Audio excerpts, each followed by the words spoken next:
Welcome back to Sledgehammer Horror, guys. I am Ken Sledge. And I'm Ashley Sledge. And let's talk horror. Today we are going to talk about our top 10 favorite remakes. Now, these are remakes. We wanted to talk about Evil Dead 2013 because this would be our favorite. Yeah. But it is not a remake. It is in the same universe. We all know this. Yes. So if you don't see Evil Dead 2013 on here, Don't the reason come at why us. it's not technically a remake. Because we do love that movie. We absolutely love that movie. It would be number 1 on this list. But do you want to get us started at number 10? Number 10, we have My Bloody Valentine. This one, so the first one, you know, you have like the goofy characters. This one, you have like, you have your triangle still.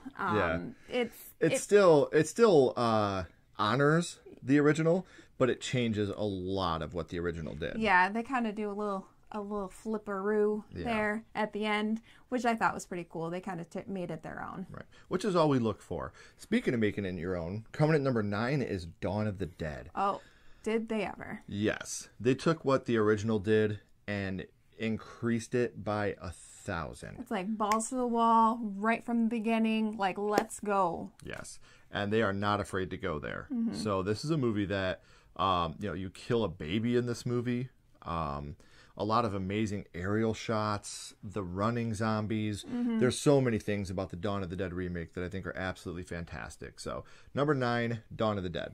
Number 8, we have Invisible Man. Leigh Whannell. Leigh Whannell knocked this one out of the park. The entire time I felt anxious. You were just in suspense the entire movie, not knowing if he's real, if she's imagining it, and it's just such a great remake. And again, and that dinner scene. Oh yeah, like this. Talk about not having control of yourself and not having control of yourself in front of people, and all the knives in her hand. Yeah, and that's all they see. Like, he had full control over her life. Very scary, and a great way to make a remake. Yeah.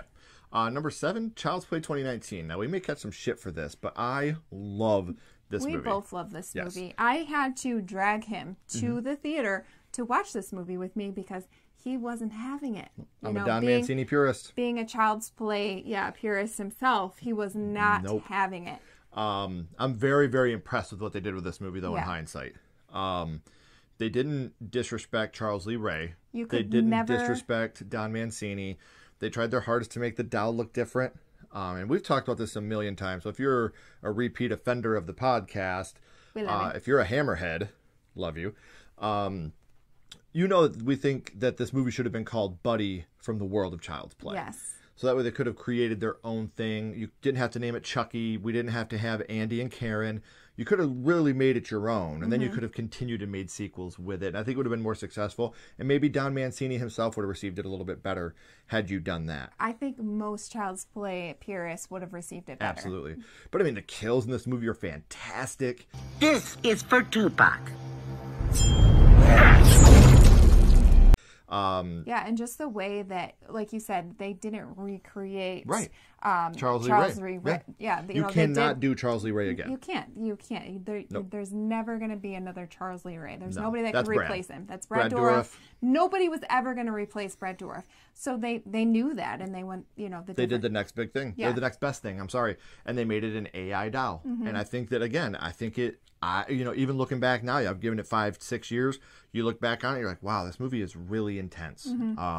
It's just unfortunate that Child's Play purists like myself were such douchebags towards the movie when it came out. Yeah. But number 7, Child's Play 2019. Number 6, we have Amityville. Oh, man, the Amityville Horror remake with Ryan Reynolds. I mean, Ryan Reynolds himself. Was there anybody else in this movie? I don't remember. Right. No, I've never seen anybody else. No. This movie again is very intense. You catch him and kill him. Yeah, it's scary. Ryan Reynolds did a fantastic job. So the whole cast was absolutely, the whole cast. The kids. There's a part where it's like almost domestic violence, and you just like cringe. The whole movie is just so good. And again, it takes what Amityville did right and builds onto that. There's so many more moments of suspense and fear in this movie that you didn't get in the OG, which the OG is amazing too. Yeah, there was no stealing of carpet. Inside joke. Yeah. Nobody stole the carpet in this one, but this is another remake that I actually like more than the original, and I like both of them a lot. Yes. So number 6 is the Amityville Horror. Now, number 5 is hard to put on the list because it is a made-for-TV movie that got remade into a film, but we're going to... This is our rules here, okay? So we're going to put It 2017-2019 on the list. I'm one of the few people in the whole world that It 2019 is their favorite, It Chapter 2. I love Bill Hader's performance. There's just something about that movie I think is amazing. And both of them together is such a great double feature. Watching them back to back. We just did that with our daughters. And they had an amazing time watching both the movies back to back. James McAvoy obviously is so good in It Chapter 2. All the kids are so good in It Chapter 1. If anybody was going to step up and fill the shoes of Tim Curry, it was going to be Bill Skarsgård. And he did an amazing job. So again, they took a different route. They made Bill Skarsgård look really creepy and scary, where, you know, as Tim Curry, he looked like an actual, like, clown. Yeah, like a circus clown. Yeah, like, you know, kids would actually go up to him. Skarsgård, I would never have gone up to that clown. I wouldn't go up to him now. No. As an adult. Without his makeup on. Right. No, I'm just kidding. I would. All right, so number 4. Number 4 is Texas Chainsaw Massacre. This is another one that I loved when I first seen it, and me and him, we were teenagers, and we would go back and forth, and he would tell me how it sucked and how it was no good. I already know who will survive and what will be left of them. I don't have to see it again. I was like, okay, let's just watch it together, and he actually still did not like it. Yeah. And then we did our Versus episode on it about 2 or 3 years ago. Yeah. And I was like, wow, this movie is so good. Yeah, I mean, like, they made I'm older Leatherface now. Scary. Yeah. And when he puts on the boyfriend's face so and good. looks in, that light, it's good. so good. And I'm like, why did you not like this? I loved it. I was being a shitty teenager. I was like, nothing's going to top the original. I won't even watch a remake, 'cause it'll ruin the original. Like, I was just a shitty little teenager. But coming in at number 3, another movie that we had not seen the original until we bought it to do our Versus episode. And we both really loved the original, too. It was so much fun. We got the little glasses, the ghost glasses to see the ghosts. Yeah. And we had so much fun with it. It is 13 Ghosts. It is. I still, to this day, I really think you guys should check out the backstory of the 13 Ghosts from the remake. So good. We have the link down in the description. These are 2 completely different movies. Like, completely different movies. But they're both a lot of fun. Like, both of these movies are so much fun. Yeah, and you have the amazing, over-the-top Matthew Lillard, who, obviously, did absolutely amazing. So. And this was hard to keep out of number 1, honestly, because of how well they did the remake in comparison to the original. Because, like I said, we had never seen the original. I had never even knew there was an original growing up. I thought that this was the only one. And then we obviously get older and you realize things. And we found out about it. We went back and watched it. We're like, wow, these are so different. But they did so much justice to that first movie and made it so much darker and scarier in this remake. So number 3 for us is going to be 13 Ghosts. Number 2 is The Fly. Again, we did a Versus on The Fly. And the original, it's so fun. I love it. I love his face on the little fly at the end. It's so different. Help me. Like, I love the original.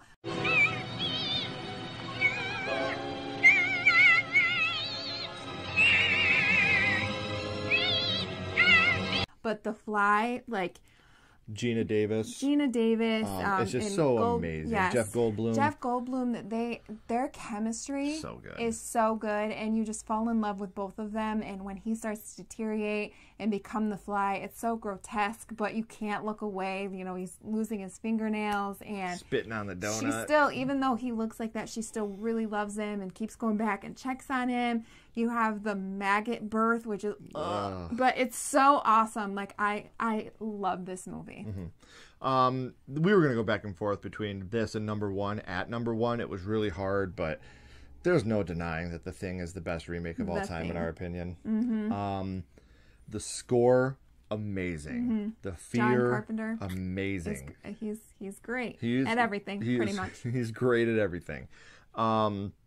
And I mean, just everything about this movie, like practical effects, still hold up today better than 90% of the movies that were made after it. Yeah. The blood test literally peed my pants. Yeah. It scared me. Like, that's the anxiety of that whole scene. It has you on the edge of your seat the entire time. I've said it before. If South Park compare to you and make it funny, you've done a great job. But this movie is just, it's so special to me. The video game I played when I was a kid, and just how scary this movie is. It's just one of those movies that the whole time you're fucking terrified. You're alone. You're somewhere that nobody is going to be able to just come and pick you up. You can't just run away. You're in the fucking cold. Yeah, the isolation and then not knowing who is who. Just such an amazing movie with such amazing scares. Very, very happy to be part of the horror genre for all these. Now, we all know there's remakes that didn't quite hit the mark. These ones we feel really, really did. They deserve to be on this list, in our opinion. Right. So let us know down in the comments, what are some remakes that we missed that you think should be on the list? Are there any remakes we have on here that you're like, what? No way. That movie's bad. You know. Probably Child's Play 2019. Besides Child's Play 2019. Let us know down in the comments what you guys think. We love to read your guys' comments. We love to know what you guys think. And if you haven't already, please like, comment, and subscribe. It does help the channel more than you know. And follow Sledgehammer Horror on social media. Our links are down in the description as well. But until next time, keep talking horror. Stay who you are. And we'll see you guys soon. Bye.